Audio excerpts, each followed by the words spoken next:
Olá pessoal, tudo bem? Sejam muito bem-vindos a mais um vídeo aqui no canal. Hoje o vídeo é um pouquinho diferente, hoje eu trouxe um devocional aqui para nós podermos juntos meditar um pouquinho na palavra de Deus e em algo que Deus tem ministrado muito ao meu coração. Se você é novo por aqui e não conhece esse canal, aqui a gente fala muito sobre vida cristã, sobre rotina e também a minha rotina aqui no campo missionário. Eu sou missionária aqui no Rio Grande do Sul e tenho tentado documentar um pouquinho aqui através dos vídeos aquilo que Deus tem feito na minha vida e através de mim e também as coisas que Deus tem ministrado no meu coração. Então é isso, se você gosta, se você identifica com algumas dessas coisas, considere se inscrever aqui no canal. Isso é muito importante para que essa mensagem possa chegar a outros lugares e a outras pessoas também. Então vamos lá para o nosso devocional? Hoje eu tô aqui na parte externa de casa, então vocês vão ouvir bastante barulho de passarinho, às vezes algum carro passando, enfim, mas espero que eu consiga gravar esse vídeo até o final. Para quem não sabe, eu sou seminarista e eu tô no 5º período da faculdade. E esse semestre, uma das disciplinas que eu estou estudando é sobre os profetas do Antigo Testamento. E sempre que eu pensava nos profetas, eu confesso para vocês que eu sempre tive um pouco de medo e até receio de lê-los, porque eu achava que eu não iria entender nada. Eu já li o Antigo Testamento da Bíblia, eu já tinha lido os profetas, mas foi algo muito vago assim na minha adolescência, então de parar ali realmente para tentar entender o contexto daquilo, o porquê que tudo aquilo estava acontecendo. Fazia muito tempo, eu nunca, na verdade, tinha feito isso. E aí, eu estudando esse semestre, coincidiu que a minha leitura bíblica, pessoal, do meu devocional, estava passando pelos profetas. Eu tinha terminado ano passado o Novo Testamento e fui para o Antigo Testamento e tinha chegado ali nos profetas. E foi muito bom, porque coincidiu bem com os meus estudos da faculdade, aí eu consegui entender um pouco mais. E hoje o nosso devocional vai ser no livro de Isaías. Eu já quero que você aí já pegue a sua Bíblia, vamos ler juntos esse texto. Na verdade a gente vai passar por alguns textos, então pegue a sua Bíblia, porque você vai precisar dela. Eu quero pedir que vocês abram então a Bíblia de vocês no texto de Isaías, no capítulo 30. A gente vai ler ali a partir do versículo 1 até o versículo 3. E esse texto, quando eu tava lendo, falou muito ao meu coração. Foi algo que, assim, eu voltei depois de alguns dias nele de novo, porque sabe quando Deus fala contigo e você fica com aquilo na mente, aquilo fica ressoando. Foi mais ou menos o que aconteceu comigo quando eu li essa passagem aqui de Isaías. Antes da gente ler, de fato, esse texto, eu quero só situar você da onde a gente tá aqui. O que estava acontecendo ali naquele contexto. Eu não vou me aprofundar nem nada, mas só pra gente entender mais ou menos o que estava acontecendo. Isaías foi um profeta levantado por Deus para profetizar contra pecados que o povo estava cometendo, o povo de Israel estava cometendo. Então, o povo já estava num nível muito longe de Deus, o povo havia se esquecido de Deus, havia se esquecido de tudo que Deus já tinha feito por eles e tinha se rendido às idolatrias, à incredulidade e estava vivendo uma vida assim, como se fossem pagãos, né? Longe e distantes de Deus. Deus sempre foi fiel, sempre foi cuidadoso, né? Guiando ali o seu povo, mas o povo estava agindo como se isso nunca tivesse acontecido, como se Deus não tivesse tirado o povo lá do Egito, como se Deus não tivesse guiado eles até ali. E eles estavam vivendo uma infidelidade, incredulidade, idolatria, adorando outros deuses. Então, nesse contexto, Deus levanta Isaías para que Isaías vá até o povo e comece a falar, levar a mensagem de Deus ao povo, levar uma mensagem de arrependimento, uma mensagem para que eles se arrependessem, reconhecessem o pecado deles e se rendessem, voltassem os olhos deles para o Senhor. Então eu quero ler com vocês essa passagem e que vocês tenham em mente esse cenário de um povo que está rebelde, desobediente, fazendo tudo oposto conforme a lei de Deus, aos mandamentos de Deus. Então vamos lá ler o texto de Isaías capítulo 30, a partir do versículo 1. Eu vou ler aqui na minha versão, é a NVI. Você acompanha aí na sua Bíblia. Ai dos filhos obstinados, declara o Senhor. que executam planos que não são meus, fazem acordos sem minha aprovação para ajuntar pecado sobre pecado, que descem ao Egito sem consultar-me para buscar proteção no poder do faraó e refúgio na sombra do Egito. Mas a proteção do faraó lhes trará vergonha e a sombra do Egito lhes causará humilhação. Aqui a gente vê Isaías levando a mensagem ali de Deus para o povo, no sentido de reconhecer, de entender, de proclamar de fato o que aquele povo estava fazendo. Eles estavam vivendo como um povo totalmente à parte do Senhor, que foi mais ou menos o resumo que eu fiz antes.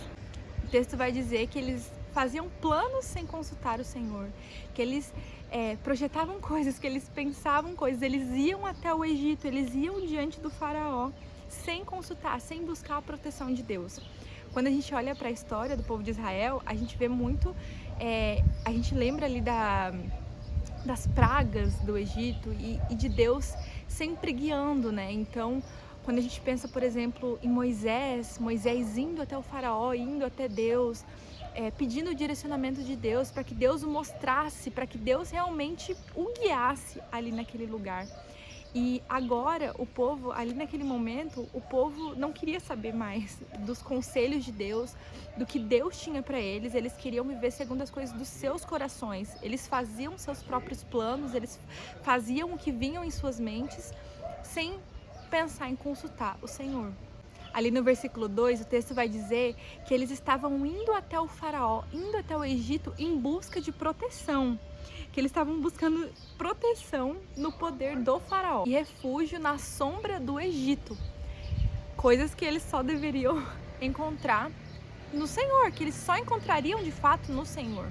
Quando a gente olha para o versículo 3, a gente vê qual que é o resultado disso. Qual seria o resultado dessa busca incessante por proteção, por segurança, em qualquer outra coisa que não fosse no próprio Deus? A gente lê, mas a proteção do faraó lhes trará vergonha e a sombra do Egito lhes causará humilhação. Quando a gente entende esse contexto e a gente pensa em tudo isso que estava acontecendo com o povo de Israel, porque não foi a primeira vez que o povo de Israel se desviou ou deixou de obedecer ao Senhor, a gente às vezes julga, né? Pelo menos eu falo por mim, porque a gente pensa, meu Deus, o povo viu Deus, o povo viu o Senhor, a nuvem do Senhor acompanhava o povo, a proteção de Deus estava constantemente sobre o povo.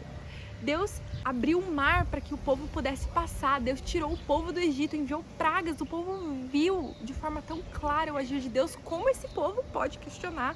Como esse povo pode duvidar, desobedecer assim o Deus que eles viram a graça de Deus abundante ali naquele lugar. Muitas vezes esse é o nosso primeiro pensamento, né? A gente pensa isso logo. Mas sempre quando eu leio esses textos do Antigo Testamento sobre o povo de Israel e a gente vê essa desobediência, eu penso que a gente é tão parecido com essas pessoas. Porque a gente também vê a graça de Deus hoje, a gente também experimenta do amor de Deus. Não é porque Deus não tá mandando pragas e coisas que Deus não tá agindo. Deus está agindo, Deus tem cuidado de nós, Deus tem nos sustentado, mas muitas vezes a gente também duvida, sabe? A gente reclama, a gente peca contra o nosso irmão, a gente faz tantas coisas. A gente é igual a aquele povo, nós somos iguais àquele povo. Nós somos incrédulos muitas vezes, nós desobedecemos ao Senhor, a um Deus que se revela a nós hoje também. Mas uma das coisas que mais chama a minha atenção quando eu leio essas passagens e quando eu estava lendo o livro de Isaías, é porque Deus, ele manda assim o juízo. Deus, ele fala que se o povo não se arrepender, o povo vai perecer, o povo vai morrer, o povo vai permanecer eternamente longe de Deus, o povo vai ser destruído. Mas, ao mesmo tempo, nós vemos a graça e a misericórdia de Deus abundando ali sobre aquele povo. Deus mostrando que se o povo se arrependesse, eles poderiam ser reconciliados com Ele. Que se o povo se arrependesse, Ele estaria de braços abertos para receber o povo, para acolher aquele povo. O problema daquele povo, e o nosso também, é que muitas vezes nós estamos buscando o nosso refúgio, a nossa segurança no lugar errado. Nós não estamos buscando isso na fonte certa, no próprio Deus, no Deus que faz tudo, que criou todas as coisas, que nos criou, que nos conhece, que nos chama de filhos, filhos amados. A gente está procurando refúgio em tantas outras coisas, sabe? E quando a gente precisaria simplesmente voltar os nossos olhos para a razão de tudo que existe, para o Criador de tudo que existe, o próprio Deus, Ele é que nos sustenta todos os momentos. Por que que a gente prefere querer ter o controle nas mãos, fazer as coisas do nosso jeito, querer agir por impulso, sem pensar no que Deus quer para nós, do que Deus quer para você? Por que que a gente faz isso? É tão melhor estar no centro da vontade de Deus, é tão melhor poder estar seguro nos braços de Deus. Mas depois de toda aquela palavra de juízo, toda aquela palavra de condenação, Deus, Ele mostra misericórdia ao povo, Ele mostra a sua graça, assim como Ele fez conosco e ainda faz. No versículo 15 desse mesmo texto que a gente está lendo, vai dizer assim: diz o soberano, o Senhor, o Santo de Israel: no arrependimento e no descanso está a salvação de vocês, na quietude e na confiança está o seu vigor, mas vocês não quiseram. A gente vê que se eles se arrependessem, no arrependimento, no descanso está a salvação do povo. O que aquele povo precisava era se arrepender dos seus maus caminhos e descansar no poder de Deus, descansar no Senhor. Isso é o que a gente precisa também. A nossa salvação está no Senhor, mas nós precisamos nos arrepender dos nossos pecados e descansar totalmente nele. É aí que a gente vai encontrar o nosso verdadeiro descanso, a nossa alegria, a nossa paz. Mas olha o versículo 19, que refrigério. Isso, nossa, Deus falou muito ao meu coração com esse texto. Diz assim: ó povo de Sião, que mora em Jerusalém, você não vai chorar mais. Como ele será bondoso quando você clamar por socorro. Assim que ele ouvir, ele responderá. Assim que ele ouvir, ele responderá. Deus será bondoso quando chamarmos e clamarmos a ele por socorro. Tudo que ele quer é que a gente se achegue até ele com o coração contrito, arrependido, que a gente descanse. Que a gente descanse que ele vai fazer. Ele é o poderoso, ele é o Deus. A gente não é Deus. Nós não somos Deus. O texto continua: embora o Senhor lhe dê o pão da adversidade e a água da aflição, o seu mestre não se esconderá mais. Com seus próprios olhos você o verá. Quer você se volte para a direita, quer para a esquerda, uma voz atrás de você lhe dirá: este é o caminho, siga-o. Quando nós estamos com Deus, quando nós estamos num relacionamento profundo com Ele, não é que todas as coisas vão dar certo, não é que a gente não vai ter mais problema, não é nada disso. A gente vai continuar tendo problemas, a gente vai continuar tendo tudo isso. E não é que Deus também vai... O texto vai falar ali que se a gente estiver com o Senhor, que Deus não iria mais se esconder de nós, Ele nos daria a direção, o caminho certo a se seguir. No Novo Testamento a gente descobre quem que é esse caminho. Jesus é o caminho, a verdade e a vida. Quando nós temos Ele na nossa vida, nós sabemos por onde ir, nós sabemos o que fazer. E mesmo que Ele não... Eu falei até isso em um outro vídeo que eu gravei. Deus talvez não vai se revelar pra gente, dando a direção especificamente, assim, dizendo: olha, você tem que fazer isso, você tem que fazer aquilo. Não, mas Ele deixou a maior sabedoria de todas, que é a palavra de Deus. E nela a gente pode confiar, nela a gente pode descansar. E nós seremos guiados, nós seremos conduzidos pelo próprio Deus por um caminho santo, por um caminho justo, um caminho de paz, que pode ter sofrimento, mas que é o caminho para a salvação.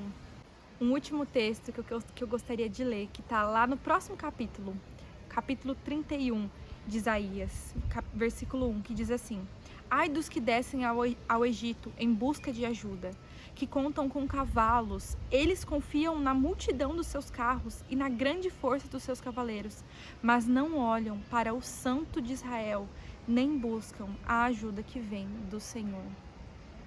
Ai de nós, ai daqueles que buscam ajuda em tudo menos no Senhor. Nós não podemos viver uma vida buscando os nossos prazeres, buscando a nossa segurança, o nosso refúgio nas nossas coisas, no nosso dinheiro, nos nossos relacionamentos, na nossa família até muitas vezes. Porque a gente só vai encontrar tudo isso em Deus. É só nele que a gente encontra essas coisas. A gente não encontra alegria verdadeira, a gente não encontra descanso verdadeiro em qualquer outra coisa, senão no Senhor. Mas o melhor de tudo é que Ele não está aquém de nós. Ele está com os ouvidos atentos ao nosso clamor, ao nosso pedido por socorro. Mas nós precisamos de fato nos arrepender daquilo que nós temos feito que desagrada a Ele, daquilo que nós temos feito que nos faz estar distantes dEle. E a promessa é que nós o veremos face a face. Nós veremos o Senhor. E é isso, pessoal. Eu espero que de alguma forma esse devocional possa ter abençoado a sua vida. Aqui já tô com vários barulhos aqui, eu não sei nem como que vai ficar esse vídeo, mas eu espero que de alguma forma possa ser edificante aí pra você. E é isso, que Deus abençoe muito a sua vida. Se você gostou desse vídeo, deixa o seu like aqui embaixo, é muito importante para que esse vídeo possa chegar a mais pessoas. Comenta aqui o que você achou dele. Vamos conversar, às vezes algo que Deus ministrou aí no seu coração, para que a gente possa um abençoar a vida do outro. E é isso, que Deus abençoe muito a sua vida e espero muito que vocês tenham gostado. E até o próximo vídeo. Tchau, tchau!